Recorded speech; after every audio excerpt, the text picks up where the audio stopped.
성령님, 좋은 아침입니다. 이 시간 성령님을 초청합니다. 오늘도 내 안에 오셔서 하나님을 기쁘시게 해드릴 것을 소원하게 해주세요. 오늘 말씀을 통해 구체적으로 무엇을 해야 할지를 깨닫게 해주세요. 깨달은 것을 삶 속에서 실천할 수 있도록 도와주세요. 아멘. 오늘 함께 나누실 하나님 말씀은 요한복음 9장 1절에서 12절까지의 말씀입니다. 오늘 본문은 날 때부터 맹인된 어느 불행한 사람의 이야기입니다. 이 사람은 태어나면서 소경으로 태어났습니다. 그리고 우리 오늘까지 수십 년 동안 이렇게 살아왔을 것입니다. 앞을 못 보는 것만으로도 신기한 일인데 길거리에서 앉아 구걸하는 거지로 살고 있습니다. 이 책임이 누구한테 있으며 누구를 탓하겠습니까?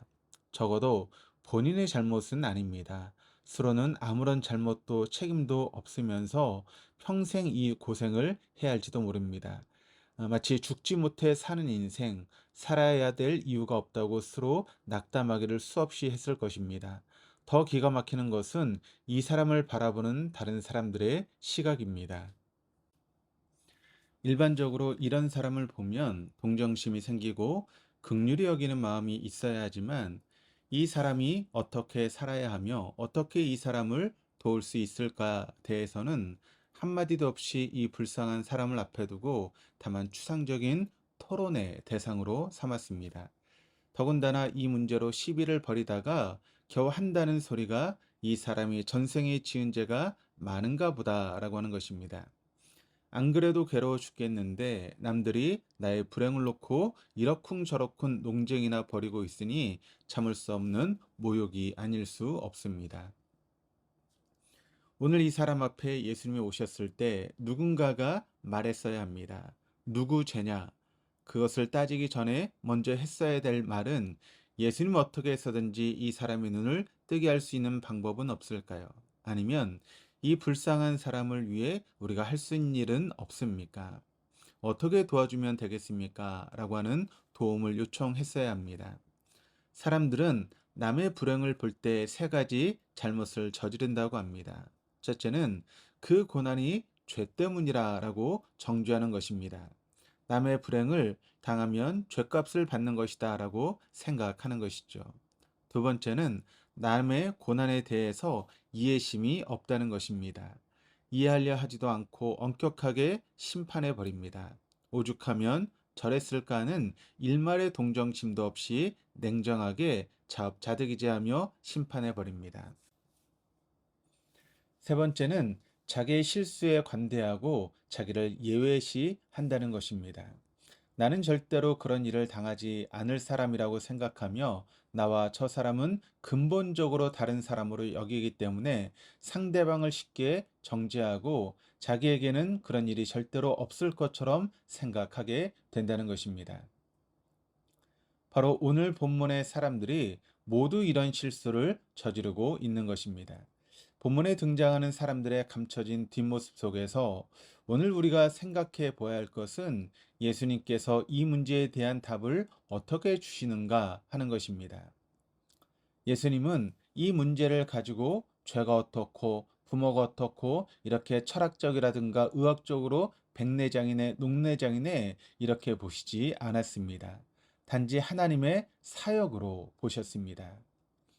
하나님의 뜻 안에서 보았습니다. 고통은 있을 수 있지만 하나님의 뜻 안에서는 결코 무가치한 일이 아니다라고 하는 말씀입니다. 이 불행을 통해서 하나님께서는 역사하고 계신다라고 하는 것입니다. 오늘 우리가 당한 일이나 사건을 통해서 하나님의 큰 역사가 이루어지고 있습니다. 비록 우리가 못마땅하게 생각하는 사람일지라도 하나님께서 하시고자 하신다면 그 사람을 통해서도 뜻을 이루어 나가신다라고 하는 것입니다. 그러므로 함부로 누굴 판단하고 욕하지 말아야 하겠습니다. 사람이 볼 때는 실패이지만 하나님이 보실 때는 성공입니다. 소경을 바라보는 본문의 사람들이 범한 가장 큰 실수는 소경을 보면서 과거만을 생각했습니다. 그가 과거에 무슨 죄를 지었느냐, 또는 부모가 무슨 죄를 저질렀기에 이토록 이 사람이 기가 막힌 벌을 받나 하면서 정죄하고 있었다는 것입니다. 반면에 오늘 예수님은 본문의 사람들과는 다른 시각을 가지고 계십니다. 앞으로 하나님께서 이를 통하여 이루고자 하시는 일, 즉 미래지향적인 안목을 가지고 말씀하고 계십니다. 우리가 여러 가지 실패한 사람들을 만날 때 깊이 생각해야 될 문제입니다. 인간관계에 실패한 사람, 신앙생활에 실패한 사람들이 우리 주위에 얼마나 많습니까? 그런데 우리에게는 그를 긍휼히 여기는 마음은커녕 그의 과거를 자꾸 들추어내어서 될 수 있으면 널리 알리려고 하는 것, 이것이 문제입니다. 또 하나의 더 큰 문제가 있다면 약한 자의 이런 단점을 교묘히 이용하는 사람들이 있다라고 하는 것입니다. 우리는 지금 어려움에 처한 그 사람의 현실만을 볼 것이 아니요 그 앞에 있는 미래를 볼 수 있어야 합니다. 그 미래란 무엇입니까? 오늘 예수님께서 과거에 매여 현실을 바라보는 참으로 답답한 사람들을 앞에 놓고 교훈을 주십니다. 그 하시는 말씀을 보면 하나님이 하신 일이라고 이야기를 하고 있습니다. 현실을 통하여 하나님의 뜻을 깨달을 줄 아는 미래적인 안목이 필요하다라고 하는 것입니다. 이것 때문에 오늘 이 소경을 앞에 두고 예수님께서 행하십니다. 그것도 상식적으로는 이해가 되지 않는 방법으로 당시 모인 사람들과 무지몽매한 오늘 우리들에게 이것을 깨닫게 하시기 위해서 오늘의 사건을 만드십니다. 땅에 침을 뱉어 진흙을 이겨 소경의 눈에 바르시고 그리고 실로암 못으로 가서 씻으라 하십니다. 이 말씀을 수용할 수 있는 사람이 얼마나 있겠습니까? 말도 안 되는 말씀을 하십니다. 사람들은 자기들보다 더한 사람이라고 예수님을 욕했을 것입니다. 이 얼마나 황당한 일이겠습니까? 안 그래도 안 보여서 불편해 죽을 지경인데 거기에 진흙을 이겨 붙이고 그것도 바로 옆에 물을 떠도는 것도 아니요 수키로나 떨어진 실로암 못가에 가서 씻으라니요. 그런데 참 대단한 것은 이 소경의 믿음입니다. 그 진흙을 이겨 붙이고 더듬더듬 가는 모습을 생각해 보십시오. 얼마나 대단한 믿음입니까? 어쨌든 실로암 못에 가는 동안 자신이 소경된 것을 모든 사람들에게 다 알리게 되었습니다. 이 정도의 순종은 있어야 복이 되는 것입니다. 놀라운 사실은 오늘 이 소경이 잠시 후에 눈을 뜨고 돌아왔다는 것입니다. 우리가 사는 이 시대는 기독교인들이 하나님을 믿는다고 하면서 순종이 없어서 망하는 세상이 되었습니다. 4절에 주님은 이렇게 말씀하십니다. 우리가 하여야 하리라. 이 말씀은 해도 되고 안 해도 된다라고 하는 말이 아니라 숙명과도 같은 책임감을 강조하는 표현입니다. 남의 고난을 보고 얘기거리로 삼거나 고통 중에 있는 사람을 보고 자기는 예외인 양 말하지 말라는 것입니다. 어처구니 없는 고난이 언제 나에게도 닥칠지 모르는 일이기 때문입니다. 그것은 곧 나의 일입니다. 그 일에 우리의 동참을 주님은 원하시고 있습니다. 하나님은 고난을 기회로 만드시는 분이십니다. 하나님은 위기를 바로 창조의 기회로 만드시며 실패를 새로운 기회로 이끌어 가시는 분이십니다. 그러므로 어떤 고난이 있더라도 낙심하지 말아야 하겠습니다.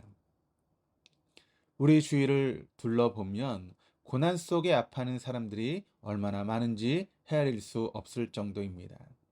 돕지는 못할 망정 그 모든 사람을 정죄해야 되겠습니까? 우리는 그들의 아픔을 바라보며 하나님의 미래를 보고 돕고 기도해 줄 수 있는 성숙한 그리스도인으로서 삶을 살아가야 될 줄 믿습니다. 그런 삶을 살아갈 수 있는 저 여러분 우리 모두가 될 수 있기를 주님의 이름으로 축원합니다.